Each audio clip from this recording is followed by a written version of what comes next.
Sneha Philip की जिंदगी बहुत अच्छी चल रही थी। वो एक होनहार और मेहनती डॉक्टर थी जिसने अपने करियर की शुरुआत में ही कई उपलब्धियां हासिल कर ली थी। वो एक जवान डॉक्टर थी जो अपने पेशे में पूरी तरह से समर्पित थी। उसके सहकर्मी और मरीज उसे बहुत पसंद करते थे। नई नई शादी हुई थी और उसका पति भी एक डॉक्टर था। दोनों का रिश्ता बहुत मजबूत और प्यार भरा था और उसके सपने भी उतने ही बड़े थे जितना वो शहर जिसे वो अपना घर मानती थी। न्यूयॉर्क शहर की तेज रफ्तार और चमक दमक उसे बहुत पसंद थी। फिर वो गायब हो गई। एक दिन अचानक बिना किसी चेतावनी के स्नेहा का कोई अता पता नहीं था। 10 सितंबर 2001 ये वो तारीख थी जब स्नेहा आखिरी बार देखी गई थी। उस दिन से पहले जिस दिन दुनिया हमेशा के लिए बदल गई। अगले दिन 11 सितंबर को वर्ल्ड ट्रेड सेंटर पर हमला हुआ, लेकिन स्नेहा के परिवार के लिए दुनिया पहले ही बदल चुकी थी। उनके लिए स्नेहा का गायब होना ही सबसे बड़ा हादसा था। वो अनिश्चितता के एक बुरे सपने में फंस गए जो आज तक जारी है। हर दिन हर पल वो स्नेहा की यादों में खोए रहते हैं। स्नेहा की कहानी एक उलझी हुई पहेली है जो कई सवाल खड़े करती है। क्या वो किसी हादसे का शिकार हुई या फिर कुछ और? एक रहस्य जिसने बरसों से जांचकर्ताओं को परेशान किया है और लोगों को मोहित किया है। हर कोई जानना चाहता है कि उस दिन क्या हुआ था। ये एक ऐसी कहानी है जहां आम जिंदगी असाधारण से मिलती है और जहां हर रोज की छोटी छोटी बातें भी एक बड़े रहस्य का हिस्सा बन जाती हैं। जहां रोजमर्रा की जिंदगी की साधारण बातें अकल्पनीय से टकराती हैं। एक पल में सब कुछ सामान्य होता है और अगले ही पल सब कुछ बदल जाता है। जैसे जैसे हम स्नेहा के गायब होने के बारे में जानेंगे, हम भी उन्हीं सवालों से जूझते रह जाते हैं जो उन लोगों को परेशान करते रहे हैं जो उसे सबसे ज्यादा प्यार करते थे। स्नेहा फिलिप के साथ क्या हुआ? क्या वो कभी वापस आएगी? ये सवाल आज भी अनुत्तरित है। भारत में जन्मी और न्यूयॉर्क में पली बढ़ी स्नेहा फिलिप उन लोगों की जिंदगी में एक रोशनी की तरह थी जो उसे जानते थे। उसकी मुस्कान और उसकी ऊर्जा ने हर किसी को प्रभावित किया। न्यूयॉर्क की तेज रफ्तार जिंदगी में भी स्नेहा ने अपनी पहचान बनाई। वो एक मेहनती मेडिकल रेजिडेंट थी। न्यूयॉर्क शहर के एक अस्पताल में लंबे समय तक काम करती थी। अपने पेशे के प्रति उसकी निष्ठा और समर्पण ने उसे एक उत्कृष्ट डॉक्टर बनाया। मरीजों की देखभाल में उसकी संवेदनशीलता और करुणा ने उसे सबका प्रिय बना दिया। लेकिन अस्पताल की दीवारों से परे भी उसकी रुचि थी। उसे कला, संगीत और साहित्य में गहरी दिलचस्पी थी। वह अक्सर अपने खाली समय में किताबें पढ़ती और संगीत सुनती थी। स्नेहा स्टेज के लिए तरसती थी। ब्रॉडवे स्टार बनने के सपने देखती थी। थिएटर की दुनिया में उसकी रुचि ने उसे कई नाटकों और प्रस्तुतियों में भाग लेने के लिए प्रेरित किया। वह अपने सपनों को जीने के लिए हमेशा तैयार रहती थी।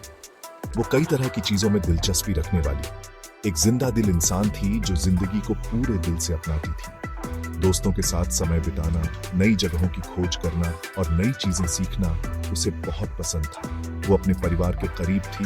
घर में उसकी हंसी गूंजती रहती थी। परिवार के साथ बिताए गए पल उसके लिए अनमोल थे। वह अपने माता पिता और भाई बहनों के साथ गहरे संबंध रखती थी। स्नेहा एक ऐसी जिंदगी जी रही थी जो संभावनाओं से भरी थी। एक ऐसा भविष्य जो उम्मीद और महत्वाकांक्षा के रंगों से रंगा था। वह अपने सपनों को पूरा करने के लिए हमेशा तत्पर रहती थी और अपने भविष्य को लेकर बहुत उत्साहित थी। और फिर पलक झपकते ही वो चली गई। उसकी अनुपस्थिति ने सभी को स्तब्ध कर दिया। उसकी यादें और उसकी कहानियां हमेशा जीवित रहेंगी, एक प्रेरणा के रूप में। स्नेहा के गायब होने से पहले की घटनाएं आम बातों और चिंता के धागों से बुनी हुई एक कहानी है। यह कहानी एक साधारण दिन से शुरू होती है, लेकिन इसके पीछे छिपी बेचैनी और अनिश्चितता की परतें धीरे धीरे खुलती हैं। 10 सितंबर 2001 को स्नेहा ने अपनी मां के साथ खरीदारी में दिन बिताया। वे दोनों हंसते हुए, एक दूसरे के साथ समय बिताते हुए और विभिन्न दुकानों में घूमते हुए देखे गए। वे वर्ल्ड ट्रेड सेंटर से कुछ ही ब्लॉक दूर लोअर मैनहट्टन के एक डिपार्टमेंटल स्टोर सेंचुरी 20 बन गई। यह स्टोर अपने विविध संग्रह और आकर्षक छूट के लिए जाना जाता था। उस शाम बाद में स्नेहा ने अपने मंगेतर से फोन पर बात की। अगले दिन के लिए प्लान बनाया। उनकी बातचीत में कोई असामान्य बात नहीं थी। सब कुछ सामान्य लग रहा था। ये एक बिल्कुल साधारण दिन था, रोजमर्रा की जिंदगी की तरह। लोग अपने कामों में व्यस्त थे और शहर की हलचल अपने चरम पर थी। लेकिन अंदर ही अंदर बेचैनी का एहसास था। स्नेहा के चेहरे पर एक हल्की चिंता की लकीरें देखी जा सकती थी, जो शायद किसी गहरे विचार का संकेत थी। स्नेहा परेशान थी, उसके परिवार ने बाद में बताया। उन्होंने कहा कि वह कुछ दिनों से चिंतित और अस्थिर महसूस कर रही थी। उसने उनसे एक निजी मामले के बारे में बताया था जो उसे परेशान कर रहा था। यह मामला इतना गंभीर था कि उसने इसे अपने परिवार के साथ साझा करने का निर्णय लिया। इस मामले की जानकारी गुप्त रखी गई है, जिससे इस पहले से ही उलझी हुई कहानी में और भी उलझन आ गई है। यह रहस्य और भी गहरा हो गया है और स्नेहा के गायब होने की गुत्थी सुलझाना और भी मुश्किल हो गया है।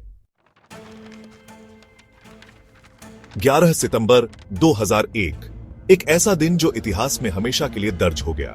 दुनिया ने डर के मारे देखा जब ट्विन टावर्स गिर गए, धुएं और मलबे का गुब्बार लोअर मैनहट्टन को ढक गया।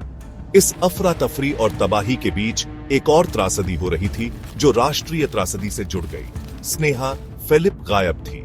उसका परिवार जवाबों के लिए बेताब उसके कदमों का पीछा करता रहा, अस्पतालों से संपर्क किया और पूरे शहर में गुमशुदा व्यक्ति के पोस्टर लगाए, लेकिन उनकी बेतहाशा खोज का कोई नतीजा नहीं निकला। स्नेहा बिना कोई निशान छोड़े गायब हो गई। एक ऐसा खालीपन छोड़ गई जिसे भरना नामुमकिन लग रहा था। भाग 5, धूल में गूंज। 9/11 हमलों के बाद शहर बिखरा हुआ था। हवा धूल और मलबे से भरी हुई थी और सड़कें बचाव दल और जीवित बचे लोगों की तलाश कर रहे स्वयंसेवकों से भरी हुई थीं। इस अराजकता के बीच स्नेहा फिलिप की तलाश जारी रही, लेकिन अभूतपूर्व परिस्थितियों के कारण यह तलाश बाधित हुई। ठोस जानकारी के अभाव ने अटकलों का भंवर पैदा कर दिया। कुछ का मानना था कि स्नेहा हमलों का शिकार हो गई थी, उसके अवशेष वर्ल्ड ट्रेड सेंटर के मलबे में खो गए थे। दूसरों ने इस उम्मीद से चिपके रहे कि वह किसी तरह बच गई, उसकी याददाश्त खो गई, उसकी पहचान अनजान। भाग 6, अराजकता में खोया। जैसे जैसे दिन हफ्तों में बदलते गए, स्नेहा के लापता होने का रहस्य गहराता गया। 9/11 हमलों की भयावहता से अभिभूत पुलिस अपनी जांच में आगे बढ़ने के लिए संघर्ष कर रही थी। सुराग कम थे और जो कुछ सुराग मिले भी वे अनिर्णायक साबित हुए। सबूतों की कमी ने स्नेहा के परिवार के लिए पीड़ा को और बढ़ा दिया। वे अनिश्चितता के असहनीय बोझ से जूझते रहे। उनके दिल आशा और निराशा के बीच फटे रहे। क्या स्नेहा हमलों का शिकार हुई थी? उसका जीवन दुखद रूप से समाप्त हो गया था, या उसके साथ कुछ और हुआ था, कुछ ऐसा जो उस दिन हुई भयावहता से असंबंधित था? भाग 7, एक पति की विनती। स्नेहा के पति रॉन लिबरमैन अपनी लापता पत्नी के लिए अथक वकील बन गए। उन्होंने अनगिनत मीडिया में उपस्थिति दर्ज कराई, जानकारी के लिए गुहार लगाई और उनके मामले को लोगों की नजरों में रखा। वह इस विश्वास पर कायम रहे कि स्नेहा अभी भी जीवित है, बेताब होकर उसके किसी भी संकेत की तलाश कर रहे हैं। लेकिन जैसे जैसे समय बीतता गया, उसे जीवित रखने वाली आशा कम होने लगी। ठोस सबूतों की कमी, गतिरोध और अनुत्तरित प्रश्नों ने अपना असर दिखाया। वह दुख और अनिश्चितता से घिरी दुनिया में भटकता रहा, हमेशा के लिए अपनी लापता पत्नी के भूत से प्रेतबाधित। भाग 8, एक शहर का साया। स्नेहा फिलिप का मामला, हालांकि दुखद रूप से 9/11 की घटनाओं से जुड़ा हुआ है, ऐसी त्रासदियों के अक्सर अनदेखे मानवीय नुकसान पर भी प्रकाश डालता है। इतनी भयावह घटना के बाद व्यक्तिगत कहानियां बड़ी कहानी में खो सकती हैं। फिर भी यह व्यक्तिगत कहानियां हैं, जैसे स्नेहा की, जो हमें इन घटनाओं के गहरे और स्थायी प्रभाव की याद दिलाती है। वे एक मार्मिक अनुस्मारक के रूप में काम करती हैं कि सुर्खियों और आंकड़ों के पीछे असली लोग हैं, जिनकी आशाएं, सपने और प्रियजन हैं, जो उनकी अनुपस्थिति का शोक मनाने के लिए पीछे रह गए हैं। भाग 9, एक स्थायी रहस्य। समय बीतने के बावजूद स्नेहा फिलिप का लापता होना एक अनसुलझा रहस्य बना हुआ है। उसका मामला 9/11 की त्रासदी से हमेशा के लिए जुड़ा हुआ, मोहित और भ्रमित करता रहता है। क्या वह हमलों का शिकार हो गई? उसका भाग्य अराजकता और विनाश में खो गया, या उसके साथ कुछ और हुआ, कुछ ऐसा जो उस दिन की भयावहता से असंबंधित था?